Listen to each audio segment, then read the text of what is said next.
Ça fait des années que je paie le loyer de ma famille. Puis ma sœur m'a appelé par erreur et j'ai tout entendu. Je n'ai pas dit un mot. Je suis restée silencieuse jusqu'à ce que la date du loyer arrive. Jamais je n'aurais pensé être cette personne qui se fait utiliser par sa propre famille, puis recracher, tout ça en souriant et en donnant l'argent durement gagné. Comme une idiote. Mais c'est ce que j'ai été pendant des années, sans jamais m'interroger. Jusqu'à la nuit où ma sœur Alba m'a appelé par accident. Il était tard, vers 23 heures. Je venais juste de terminer un service épuisant au travail.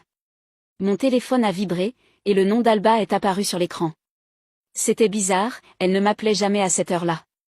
J'ai décroché, à moitié endormi. Allô? Mais il n'y a eu aucune réponse.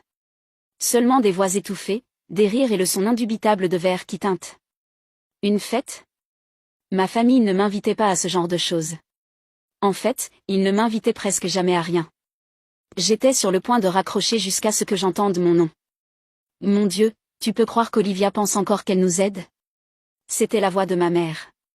Aiguë, moqueuse, pleine de mépris. Alba a laissé échapper un petit rire. Elle se croit sainte. Comme si sans elle on serait à la rue. D'autres rires. Enfin, techniquement on le serait, est intervenu mon frère Matteo.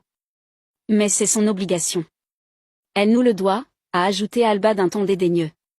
Elle n'a pas d'enfant, pas de mari, rien. À quoi d'autre va-t-elle dépenser son argent? Un frisson m'a parcouru le dos. Elle nous le doit. Oh, s'il te plaît. Ma mère a ricané. Elle ne paie pas par générosité. Elle paie parce qu'on l'y oblige. Qu'est-ce qu'elle pourrait faire d'autre? Nous abandonner? Elle a dit ça comme si l'idée la dégoûtait. C'est pour ça qu'on devrait lui demander plus, a commenté Alba comme si de rien n'était. Elle vient d'avoir une augmentation. Elle peut se le permettre. Matteo a poussé un petit sifflement. Appartement de luxe, nouvelle voiture, voyage. Elle s'en sort super bien. Et nous, on compte nos sous pour le nouvel iPhone. Alba a soupiré. Exactement. Ma mère a conclu. Si vraiment elle se souciait de nous, elle paierait plus que le loyer. Les courses, les factures, les journées spa pour maman. J'ai senti mon estomac se nouer. Mon argent ne couvrait pas des besoins essentiels. Il finançait leurs caprices, leur sentiment d'y avoir droit. J'avais envie de raccrocher, de hurler, mais je ne l'ai pas fait. Je suis juste restée là, serrant le téléphone si fort que mes doigts me faisaient mal, écoutant comment ma propre famille, les gens pour qui j'avais tant sacrifié, me démolissaient comme si je n'étais rien. Ma mère a poussé un soupir dramatique. Je veux dire, que pourrait-elle faire d'autre? Arrêter de payer? Ah, ah. Ils ont éclaté de rire.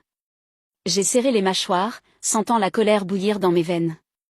Eux, ils pensaient que j'étais coincée, que j'avais besoin d'eux, que jamais je n'oserais couper les vivres. Ils n'avaient aucune idée de ce qui se préparait. Je suis restée là, le téléphone collé à l'oreille, le cœur battant dans la tête comme un tambour de guerre. L'appel continuait. Ils ne s'étaient pas rendus compte?